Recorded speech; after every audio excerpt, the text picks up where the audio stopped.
J'ai jamais réussi à faire de l'argent. De toutes les vidéos business que j'ai pu regarder, de tous les livres que j'ai pu lire, de tout ce que j'ai pu apprendre par rapport à l'argent, j'ai jamais réussi à ne faire ne serait-ce qu'un seul centime en ne travaillant pas pour quelqu'un. Pour moi, l'idée de faire de l'argent sur Internet, c'était impossible ou réservé que à certaines personnes. Et c'était le cas, c'était comme ça que je pensais avant le 22 mars 2024. Avant de t'expliquer ce qui s'est passé ce jour-là, sache que si jamais cette vidéo va t'être utile, des dizaines d'autres similaires à celle-ci pourront changer ta perception du monde.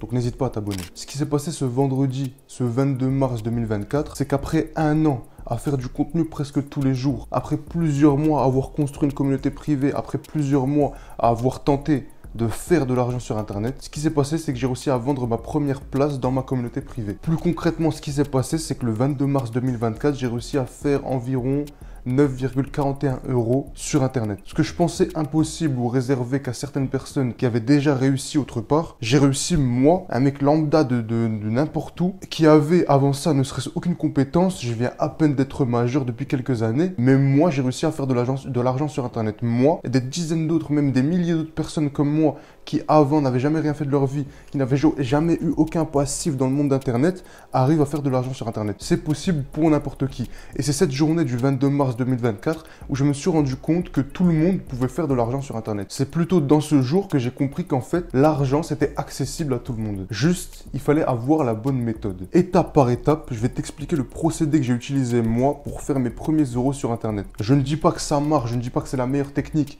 Je suis pas là en train d'essayer de te vendre une formation business tout simplement parce que j'en ai pas, mais simplement parce que moi je l'ai testé et ça a marché. Donc je me dis que si jamais quelqu'un comme moi a réussi à faire des euros sur Internet, peut-être qu'en mettant cette vidéo en ligne, quelques personnes qui verront ça comprendront ce que j'ai dit, l'appliqueront et réussiront comme moi à faire quelques euros, peut-être plus, peut-être moins. La première étape, c'est l'insatisfaction. C'est comme ça que j'ai commencé. Personne, et vraiment personne, c'est la seule étape obligatoire que tout le monde est obligé d'appliquer pour pouvoir avancer dans leur vie professionnelle ou leur vie de businessman, c'est l'insatisfaction. Et là, on parle pas seulement Internet, on parle pas seulement vidéo YouTube, on parle pas seulement dans un business model précis. Tout le monde, même des gens qui ont des travails normaux, sont obligés de passer par cette insatisfaction pour pouvoir se développer, pour pouvoir gagner plus. Pour faire plus d'argent, il faut être insatisfait. Et là, tu vas me dire, mais Fantôme, on est insatisfait de quoi? On doit être insatisfait de notre situation. J'ai un Google Agenda, un calendrier dans lequel tous les jours j'écris ce que je fais. Et le seul truc qui apparaît tous les jours, à chaque fois que j'ouvre l'application, même à chaque fois que je me réveille, c'est une phrase qui dit que je ne serai pas satisfait avant de faire un certain montant. Le montant, il est secret, c'est que pour moi. Parce que j'ai compris qu'en fait, j'étais pas content quand j'avais pas d'argent. Personne n'est content en étant pauvre. Aucun SDF sourit parce qu'il est à la rue. Personne n'est content de ne pas avoir d'argent, mais le monde actuel, le développement des technologies, la société dans laquelle tu vis fait que rapidement, tu peux te sentir à l'aise ou dans un confort. Rapidement, tu as tout ce dont tu as besoin, même en étant pas très riche. Même si tu es pauvre, tu peux commander quelquefois sur Uber Eats. Donc quelquefois, tu as besoin de faire à manger, tu es à l'aise. Même si tu es pauvre, maintenant tu reçois beaucoup d'aides, que ce soit de l'État, la bourse pour ceux qui sont encore à l'école, etc. etc. Pour, si jamais tu es dans la merde, il y a quand même une issue de secours. Il y a quand même un petit siège gonflable si jamais tu es en train de tomber. Tu peux jamais tomber dans le vide et t'écraser complètement. Tu es toujours protégé en termes d'argent, tu es toujours protégé en termes de logement. Même maintenant les SDF, ils ont des foyers. Les immigrés qui viennent ici, ils ont des endroits où ils peuvent dormir. On est rapidement satisfait. Et cette satisfaction, ce confort fait qu'on se sent bien dans notre merde. J'en ai parlé il y a quelques semaines dans ma communauté privée parce qu'en fait, il y a pas longtemps, je m'étais satisfait de ma situation. J'étais content parce que je venais d'avoir, ou je me rapprochais des 1000 abonnés. Je commençais à avoir une communauté privée dans laquelle les gens étaient actifs et s'amusaient bien. C'était plus facile pour moi de parler aux femmes, je commençais à avoir un meilleur physique. En fait, tout allait bien. Et comme tout allait bien, je me suis reposé sur mes acquis. Et comme j'ai ralenti, j'ai commencé à faire plus d'argent. Même pas moins d'argent, je faisais zéro. Il est arrivé des mois, là, il y a 2-3 mois où je faisais 0 € par mois. Je travaillais pas. Je faisais pas d'argent sur Internet, j'ai pas d'aide de l'État et parce que même j'en veux pas, j'ai une certaine fierté vis-à-vis de ça. Et donc je gagnais 0 €. J'ai fait des mois, je gagne 0 €. Même des gens qui parlent pas français, même des gens qui ont pas de bras, pas de jambes, ils gagnent de l'argent par mois. Moi j'ai fait des mois à 0 € parce que j'étais satisfait, j'étais content. Moi j'ai remarqué que moi, ce youtubeur qui essaye d'aider les gens en les incitant à faire du sport, faire de l'argent, avoir une meilleure vie, cette personne qui raconte ça s'est senti satisfait d'une situation dans laquelle il a rien. parce que je suis pas riche, ça m'a énervé. Et là, j'ai sorti toute la négativité qu'il y avait dans mon esprit. Parce que pour nous les hommes, malheureusement, c'est cette négativité qui nous pousse à faire certaines choses. C'est quand tu te fais quitter que tu commences à faire du sport.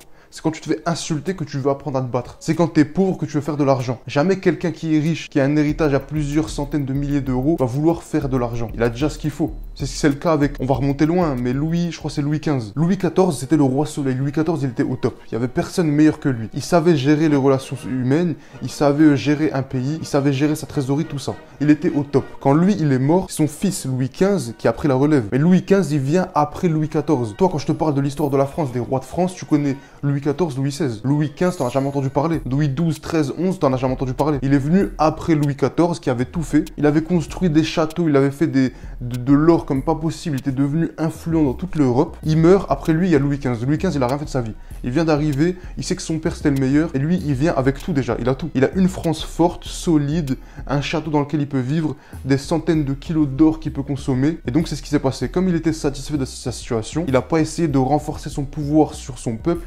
Il n'a pas essayé de bien gérer son pays. Et ce qu'il a fait, c'était simplement profiter des plaisirs de la vie. Il a consommé les femmes, il a consommé le vin, il a consommé la nourriture, il a consommé l'or du pays pour qu'au final, il soit l'un des rois les plus détestés de l'histoire de la France. Et c'est la satisfaction qui l'a mené à cet endroit. J'ai une image que je vais essayer de te mettre ici, que tu dois te rappeler presque tous les jours. Parce que ton entourage va te pousser à être satisfait. Ton entourage va te pousser à être calme, à te sentir bien dans ta vie de merde. Je suis pas ce genre de youtubeur, je suis pas ce genre d'influenceur développement personnel qui t'insulte, te dit t'es une merde, t'es un branleur, lève-toi de ton lit, va bosser, millionnaire, motivation, tout ça c'est pas mon truc. Moi j'aime bien parler à des humains, j'ai ma manière de penser et j'aimerais que tu comprennes comment je pense pour que ça puisse t'aider dans ta vie de tous les jours. Mais là je suis obligé de t'envoyer un peu de négativité pour que tu te rendes compte que ta vie elle est nulle comme ça. T'es pas bien. Si tu serais bien, tu serais pas en train d'essayer de t'améliorer. Quelqu'un qui est bien, il pense pas à faire du sport, à faire de l'argent, à apprendre des choses. Il pense pas à être meilleur. Quelqu'un qui est bien, il reste bien. C'est tout. Nous, on n'est pas bien. On n'est pas bien, mais on nous a menti. Tout ce qui nous influence, que ce soit les youtubeurs qui nous disent que là on est bien, les gens qui nous disent que c'est pas grave, il y a toujours plus pauvres que nous, les gens qui nous disent qu'on est bien, qu'on peut se sentir satisfait dans la situation dans laquelle on est, tous ces gens nous forcent à être à l'aise dans cette vie de merde. Et donc on dort dans la merde, on est bien dedans. Le problème est que du coup si on se sent bien, on va y rester. Et arrivera un jour comme moi j'ai eu quand j'ai eu ce déclic, où je vais dire mais en fait qu'est-ce que j'ai fait? Pourquoi je me sentis bien? Ma vie elle est nulle, j'ai pas d'argent, je peux pas aider ma mère, je peux pas aider mes frères et mes sœurs, je peux pas faire des cadeaux à ma famille, je peux pas acheter une nouvelle maison. Là ma mère elle a fait un accident, je peux même pas réparer sa voiture. Plein de choses comme ça tu vas te dire parce qu'en fait t'étais trop satisfait. Et comme t'étais trop satisfait, toi t'es malheureux et à cause de ton manque de motivation, de ton manque d'insatisfaction, donc ton manque de négativité, les gens autour de toi aussi sont malheureux. Parce qu'avec de l'argent, tout va bien. Même si certains peuvent dire que l'argent ne fait pas le bonheur, on est toujours plus heureux avec plus d'argent. On se sent toujours bien quand on a toujours plus. Et je pousse chaque personne qui me suit à vouloir toujours plus. S'il faut que tu m'écrases pour que tu aies plus, demande plus. S'il faut que tu écrases des gens qui ont rien pour avoir plus, attention, je vais me faire cancel si jamais je continue ma phrase. Si tu comprends ce que je veux dire, tu comprends que la négativité nous pousse à devenir meilleurs. La négativité nous a poussé à faire du sport. La négativité nous a poussé à apprendre la séduction.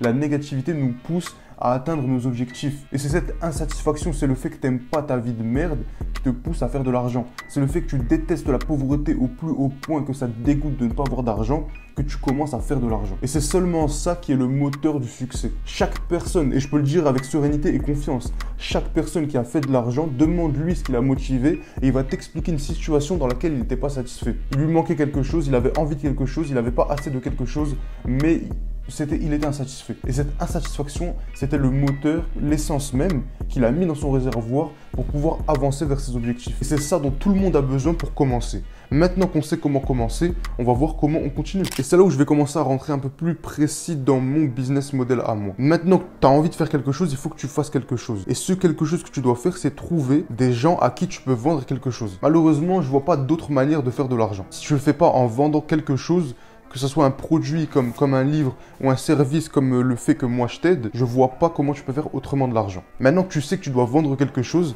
la première chose à faire quand tu as été insatisfait et que tu as envie de faire de l'argent, c'est trouver ces personnes à qui tu peux vendre. Moi, j'ai eu de la chance de commencer par YouTube et après avoir envie de faire de l'argent. Bien sûr, c'est l'insatisfaction qui m'a poussé à faire des vidéos ou à faire plus de vidéos. C'est l'insatisfaction qui m'a poussé à vouloir faire de l'argent. Et j'ai commencé en faisant des vidéos parce que pour moi, je me dis si jamais je perce, si jamais je suis connu, bah YouTube va me payer. Plus le temps passe, plus je comprends comprends que c'est un peu plus précis que ça et que les pubs YouTube, ça va pas trop me rapporter d'argent. Ce qu'il faut, c'est plutôt avoir une audience à laquelle tu peux vendre. Par chance, moi, je peux l'avoir avec mes abonnés. Je sais qu'une personne qui regarde ma vidéo, ça peut devenir un potentiel client. Toi, tu peux trouver par exemple des gens dehors, une communauté de personnes à laquelle tu peux vendre. Tu as un produit physique, imaginons une pomme, et tu veux vendre des pommes aux gens qui habitent ta rue. Tu as trouvé ton audience c'est tous les gens de ta rue. Tous les gens que tu croises en physique, tu peux leur vendre une pomme. Tu n'iras pas loin en vendant des pommes, mais c'est déjà bien. Il faut que tu comprennes l'idée que avant de trouver ce que tu vas vendre, quand est-ce que tu vas le vendre, comment tu vas le vendre, le produit à quoi il va ressembler, le service à quoi il va ressembler, il faut que tu trouves à qui tu veux vendre ou à qui tu peux vendre. Le mieux, certes, c'est vrai que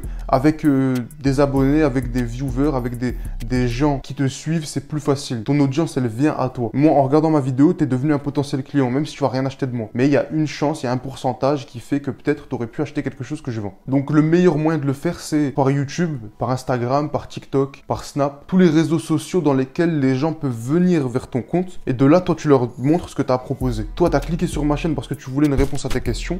Je te donne la réponse à tes questions gratuitement.